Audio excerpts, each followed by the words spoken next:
श्री कृष्ण कहते हैं, अगर जिंदगी में खुश रहना है तो हंसने का बहाना तलाशें। दोस्तों, जो कट जाती है उसे उम्र कहते हैं और जिसे जीते हैं उसे जिंदगी कहते हैं। दोस्तों, जीवन में हमको इसी तरह से हंसते खिलते रहना है। जीवन बार बार नहीं मिलता, जो जिंदगी मिला है उस जिंदगी से क्या दुख करना है। दोस्तों, श्री कृष्ण कहते हैं, यदि आपके पास जो कुछ है उससे आप संतुष्ट हो और खुश हो तो आप बहुत अमीर हो। संसार से जिंदगी बदलने के लिए लड़ना पड़ता है, आसान करने के लिए समझना पड़ता है। वक्त से पहले मिली चीजें अपना मूल्य खो देती है और वक्त के बाद मिली अपना महत्व। दोस्तों, जिंदगी में कभी कभी लोग बेहतर की तलाश में बेहतरीन को खो देते हैं। वो लोग जो बोलते हैं ना कि मुझे कोई फर्क नहीं पड़ता, वो अंदर से बिल्कुल टूटे हुए होते हैं।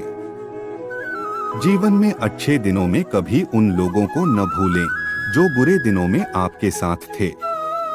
जब भी जिंदगी आपको रुलाए तो समझ लेना, जिंदगी आपको रुला नहीं सिखा रही है। दोस्तों, कुछ मिनट में जिंदगी नहीं बदलती, लेकिन मिनट में सोचकर लिया हुआ फैसला पूरी जिंदगी बदल देता है। इसलिए फैसलों को अहमियत दीजिए और जीवन में खुशी रहने की प्रयास कीजिए। खुश रहने का सबसे आसान तरीका क्या है? हमें लगता है कि खुश रहने के लिए कुछ खास तरह के हालात होने चाहिए, तभी हम खुश रह सकते हैं। हम जीवन में जो भी करते हैं खुशी पाने के लिए करते हैं, लेकिन दुर्भाग्य से खुश रहना काफी मुश्किल काम लगता है। हमें लगता है कि खुश रहने के लिए कुछ खास तरह के हालात होने चाहिए, तभी हम खुश रह सकते हैं, लेकिन ऐसा नहीं है। दोस्तों, श्री कृष्ण कहते हैं, रहे हैं कुछ आसान से नुस्खे जिन्हें अपनाकर हर हाल में हम खुश रह सकते हैं। दोस्तों, जब आप बुनियादी रूप से खुश होते हैं, जब आपको खुश रहने के लिए कुछ करना नहीं पड़ता, तो आपके जीवन के हर आयाम में बदलाव आ जाएगा। आपके अनुभवों में और खुद को व्यक्त करने के तरीकों में बदलाव आ जाएगा। आपको पूरी दुनिया बदली हुई लगेगी। आपका अब कोई निहित स्वार्थ नहीं होगा, क्योंकि चाहे आप कुछ करें या न करें, चाहे आपको कुछ मिले या न मिले, चाहे कुछ हो या न हो, आप स्वभाव से ही आनंदित होंगे। दोस्तों, जब आप अपने स्वभाव से ही खुश होते हैं तो आप जो भी करेंगे वह बिल्कुल अलग स्तर पर होगा। किसी इंसान की पहली और सबसे महत्वपूर्ण जिम्मेदारी एक खुशमिजाज प्राणी होने की है। खुश रहना जीवन का चरम पहलू नहीं है, यह जीवन का बुनियादी पहलू है। अगर आप खुश नहीं हैं, तो आप अपने जीवन में क्या कर सकते हैं? एक बार आप खुश हों, तभी दूसरी महान संभावनाएं खुलती हैं। श्री कृष्ण कहते हैं, चाहे आप जो भी करें, आप अपने अंदरूनी गुणों को ही विस्तार देते हैं और जगाते हैं। चाहे आप इस बात को पसंद करें या नहीं, हकीकत यही है। जब तक कि कोई महत्वपूर्ण चीज आपके भीतर घटित नहीं होती, आप दुनिया के लिए कुछ बहुत महत्वपूर्ण नहीं कर सकते। इसलिए अगर आप दुनिया के बारे में चिंतित हैं, तो पहली चीज आपको यह करनी चाहिए कि खुद को एक खुशमिजाज प्राणी में बदलाव करना चाहिए। इससे कोई फर्क नहीं पड़ता कि आप अपने जीवन में क्या कर रहे हैं, चाहे वह कारोबार हो, सत्ता, शिक्षा या सेवा। आप ऐसा इसलिए कर रहे हैं क्योंकि आपके भीतर कहीं गहराई में एक भावना है कि इससे आपको खुशी मिलेगी। दोस्तों, इस धरती पर हम जो कुछ भी करते हैं वह खुश रहने की इच्छा से करते हैं, क्योंकि यह हमारी मूल प्रकृति है। जब आप बच्चे थे तो आप यूं ही खुश थे, वही आपकी प्रकृति है। खुशी का स्रोत आपके भीतर है, आप उसे हमेशा के लिए एक जीवंत अनुभव बना सकते हैं। आज सुबह क्या आपने देखा कि सूर्य बहुत अद्भुत तरीके से उगा, फूल खिले, कोई सितारा नीचे नहीं गिरा, तारामंडल बहुत अच्छी तरह काम कर रहे हैं, सब कुछ व्यवस्थित है। दोस्तों, आज समस्त ब्रह्मांड बहुत बढ़िया तरीके से काम कर रहा है, मगर आपके दिमाग में आया किसी विचार का एक कीड़ा आपको यह मानने पर मजबूर कर देता है कि आज बुरा दिन है। कष्ट मुख्य रूप से इसलिए होता है क्योंकि ज्यादातर इंसान इस जीवन के प्रति सही नजरिया खो बैठे हैं। उनकी मनोवैज्ञानिक प्रक्रिया अस्तित्व की प्रक्रिया से कहीं बड़ी हो गई है, या सीधे सीधे कहें तो आपने अपनी रचना को सृष्टा की सृष्टि से कहीं अधिक महत्वपूर्ण बना दिया है। यह सारी पीड़ा का बुनियादी स्रोत है। हम इस बात की पूरी समझ खो बैठे हैं कि यहाँ जीवित रहने के क्या मायने हैं। दोस्तों, आपके दिमाग में आया कोई विचार या आपके मन की कोई भावना फिलहाल आपके अनुभव की प्रकृति को तय करती है। और यह भी हो सकता है कि आपके विचार और भावना का आपके जीवन की सीमित हकीकत से कोई लेना देना न हो। दोस्तों, हम सभी निश्चित रूप से जानते हैं, जिसे भोजन नहीं मिलता और जिसके पास जीवित रहने के लिए जरूरी बुनियादी चीजों की कमी है, वह शारीरिक रूप से बहुत कष्ट में होगा। हर व्यक्ति को इस पर ध्यान देने की जरूरत है। ऐसे लोगों के लिए हमें उन बुनियादी चीजों की व्यवस्था करनी होगी, मगर बाकियों के लिए उनकी जरूरतें एक अनंत सूची है। दोस्तों, आपको लगता है कि कार चला रहा आदमी सड़क पर पैदल चल रहे आदमी से ज्यादा खुश है? नहीं, आपके पास क्या है उससे यह तय नहीं होता। यह इस पर निर्भर करता है कि वे उस समय कैसा महसूस कर रहे हैं। ज्यादातर लोग इसलिए दुखी नहीं होते क्योंकि उनके पास किसी चीज की कमी होती है। वे दुखी इसलिए होते हैं क्योंकि वे खुद की तुलना किसी और से करते हैं। दोस्तों, इस सांसारिक जीवन में बहुत ही इंसान कुछ चीज को लेके दुखी हो जाते हैं। जैसे कि कोई व्यक्ति एक मोटर बाइक चला रहा है तो आप किसी को मर्सिडीज चलाते देखते हैं और खुद को दुखी कर लेते हैं। साइकिल पर चलने वाला कोई व्यक्ति आपको मोटर बाइक पर देखता है और यह उसके लिए लिमोसीन है। दूसरी तरफ पैदल चलता कोई व्यक्ति साइकिल को देखकर सोचता है, अरे वाह, अगर मेरे पास सिर्फ यह साइकिल होती तो मैं अपनी जिंदगी में क्या क्या कर लेता। यह एक बेवकूफाना खेल है जो चलता रहता है इस संसार में। राधे राधे।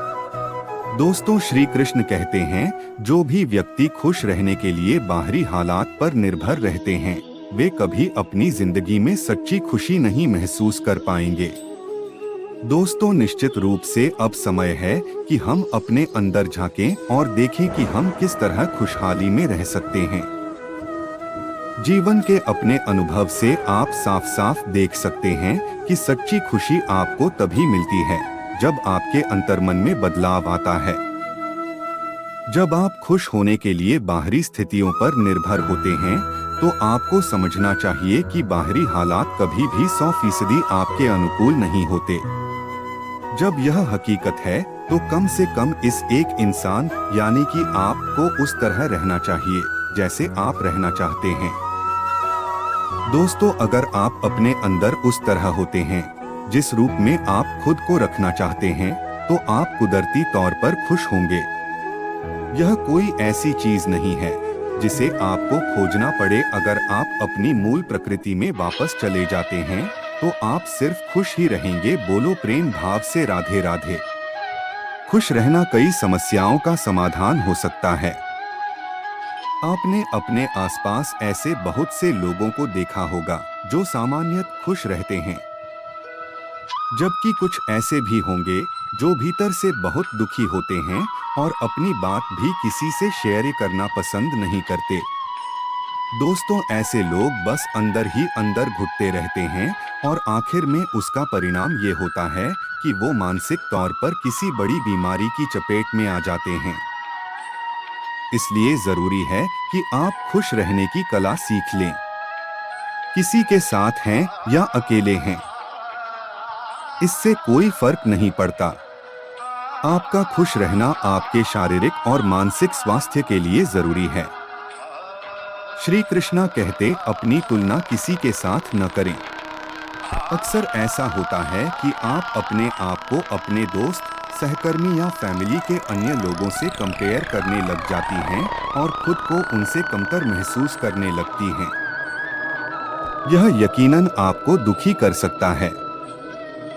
हर इंसान अपने आप में बेहतर होता है। हर व्यक्ति अपने आप में परिपूर्ण है। जरूरी है अपनी खासियत को समझना और उस पर गर्व महसूस करना। पूरी सृष्टि बहुत बढ़िया तरीके से घटित हो रही है मगर सिर्फ एक विचार या भावना सब कुछ नष्ट कर सकती है। श्री कृष्ण कहते हैं, जिसे आप मेरा मन कहते हैं, वह असल में आपका नहीं है। आपका अपना कोई मन नहीं है, कृपया इस पर ध्यान दें। जिसे आप मेरा मन कहते हैं, वह बस समाज का कूड़ेदान है। दोस्तों, इस संसार में हर कोई भी जो आपके पास से गुजरता है, वह आपके दिमाग में कुछ न कुछ डाल जाता है। आप वाकई यह चुन नहीं सकते कि किससे आपको चीजें ग्रहण करनी हैं और किससे नहीं करनी। अगर आप कहते हैं, मुझे यह व्यक्ति पसंद नहीं है, तो आप किसी भी और से ज्यादा उस इंसान से ग्रहण नहीं करेंगे। आपके पास कोई चारा नहीं है। अगर आपको इस बात की जानकारी हो कि उसे ठीक करके कैसे इस्तेमाल करना है, तो यह कूड़ेदान उपयोगी हो सकता है। असर और जानकारी का यह मोन में ढेर जो आपने जमा किया है, वह सिर्फ दुनिया में जीवित रहने के लिए उपयोगी है। आप कौन हैं, इससे उसका कोई संबंध नहीं है। दोस्तों, जब हम किसी आध्यात्मिक प्रक्रिया की बात करते हैं, तो हम मन से अपने बुनियादी अस्तित्व की ओर जाने की बात करते हैं। जीवन का संबंध इस सृष्टि से है जो यहाँ मौजूद है, उसे पूरी तरह जानना और उसके असली रूप में उसका अनुभव करना, अपने मन मुताबिक उसे विकृत न करना ही जीवन है। दोस्तों, अगर आप अस्तित्व की हकीकत की ओर बढ़ना चाहते हैं, तो सरल शब्दों में आपको बस इस बात का ध्यान रखना होगा कि जो आप सोचते हैं, वह महत्वपूर्ण नहीं है। जो आप महसूस करते हैं, वह महत्वपूर्ण नहीं है। आप जो सोचते हैं, उसका हकीकत से कोई लेना देना नहीं है। उसका जीवन के लिए कोई बड़ा महत्व नहीं है। मन बस उन फालतू चीजों में उलझा रहता है जो आपने कहीं और से इकट्ठा किया है। अगर आपको वह महत्वपूर्ण लगता है, तो आप कभी उसके पास नहीं देख पाएंगे। आपका ध्यान स्वाभाविक रूप से उस दिशा में जाता है जिसे आप महत्वपूर्ण मानते हैं। अगर आपके विचार और आपकी भावनाएं आपके लिए अहम हैं, तो स्वाभाविक रूप से आपका सारा ध्यान वहीं होगा। मगर यह सिर्फ एक मनोवैज्ञानिक हकीकत है, इसका अस्तित्व में मौजूद चीजों से कोई लेना देना नहीं है।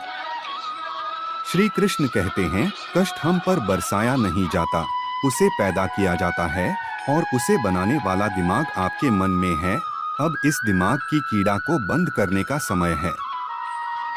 दोस्तों, आज हम इतने जोर शोर से खुशी की तलाश कर रहे हैं कि धरती का जीवन ही खतरे में पड़ गया है।